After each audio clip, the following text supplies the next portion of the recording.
Mama told me you were over here. I wanted to see how Charity's doing. If she woke up yet. You were already asleep when I came home last night. And I missed you this morning, so I didn't have a chance to tell you. Charity woke up last night. That's terrific, Miguel. Why aren't you more excited? Charity doesn't remember me. She doesn't even know who I am. She doesn't recognize you? No. And that's not the worst part. When I told her who I was, she started screaming.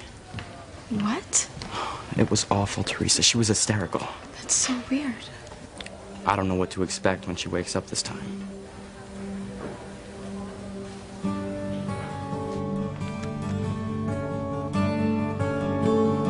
Why would Charity get hysterical when she saw you, Miguel?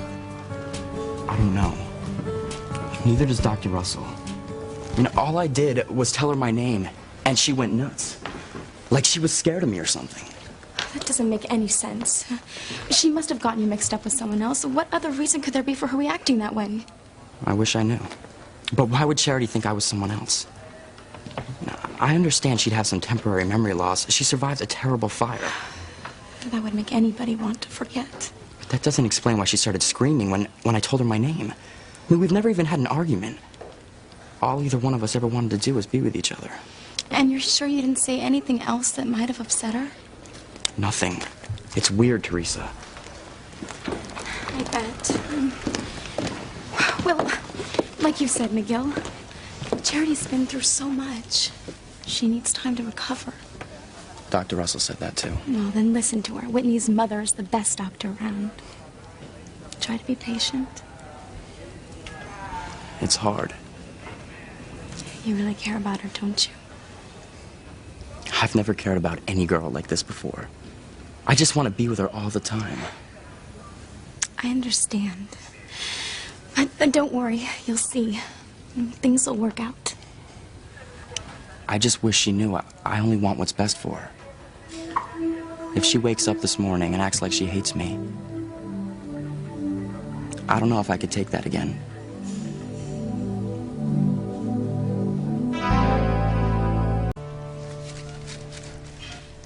There. How do they look? Nice. Maybe if Charity sees flowers first thing when she wakes up, it'll put her in a better frame of mind. She won't be so upset. Right. And she'll ask, where did all these beautiful flowers come from? And I'll say me. I brought them. And she'll smile and say, Miguel. I'm sure that's what's gonna happen. I better go. I'll walk you out. Okay.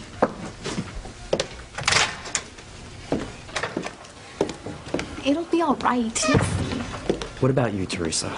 I've been so caught up with Charity, I haven't even asked what's going on. Oh, nothing much, unless you count Ethan identifying me as his stalker. Oh, no. Whitney and I were afraid of that. It's okay, though. Ethan finally realized I never meant him any harm. That's great. Oh, yeah. So, I'm going back to work for Ivy Crane today, with no disguise and no worry that I'll be discovered and arrested. I have never felt so free in my entire life. My dream is coming true after all. Don't do it, Theresa. Don't go back to that house. Stay away from the Cranes, Theresa. You're gonna be sorry if you don't. You sound like Louise. I'm just worried about you, sis. Well, you don't need to be. I'm gonna be fine. Not if you go back to work in the Crane mansion. But Miguel... I know. It's your dream job. But admit it. Your real dream, the real reason you want to work in the Crane mansion, is Ethan. You can't tell me I'm wrong. You still have feelings for him. And if you're around him, you're gonna get hurt. You don't know that, Miguel. Charity and I have only known each other a little while.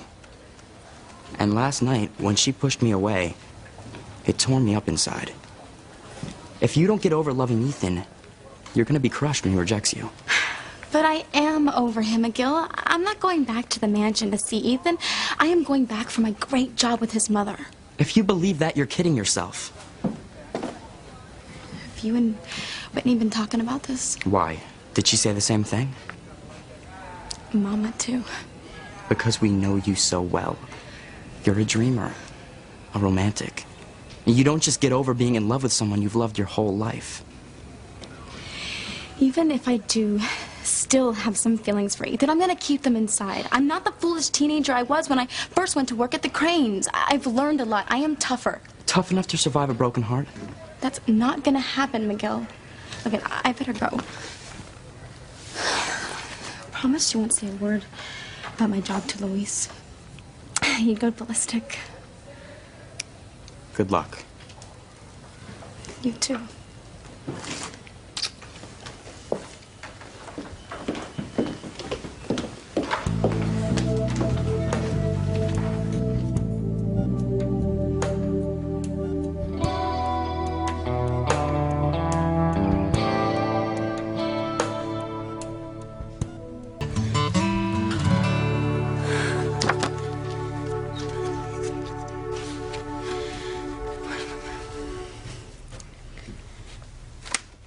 Well, welcome back, Theresa.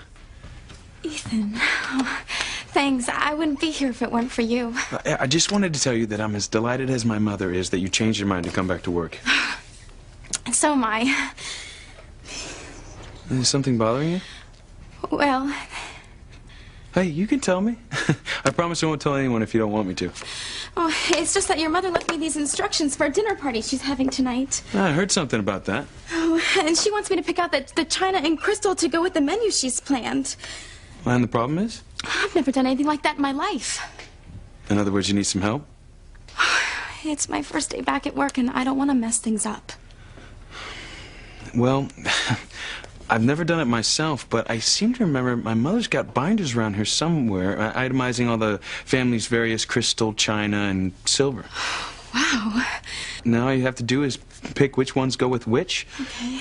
Order some flower arrangements to set off the table setting, and you're on your way. Whew. Thanks for the advice. I can't promise I'm the best teacher, but would you like me to stay and help you? Oh, thank you, Ethan. Well, you're a lifesaver.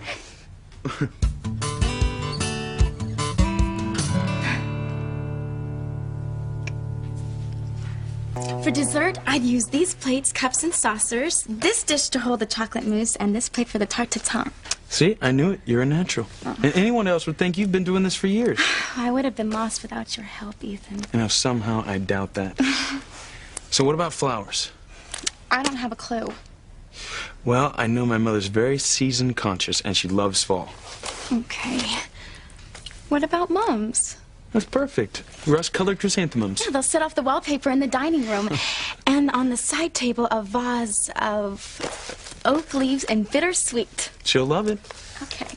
You know, if my law career ever goes belly up, you and I could go into the catering business together. Wouldn't that be something? Well, if nothing else, it'll come in handy. No. Oh, now I'll be able to help Gwen plan all the parties, pick out the right gifts to register for, all things you have to deal with when you're getting married. Married? You're marrying Gwen. It's definite then.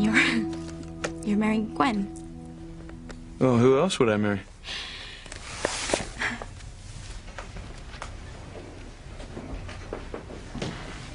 Theresa, is something wrong? Of course. What's wrong with me? You'd be so insensitive. I know why you're crying.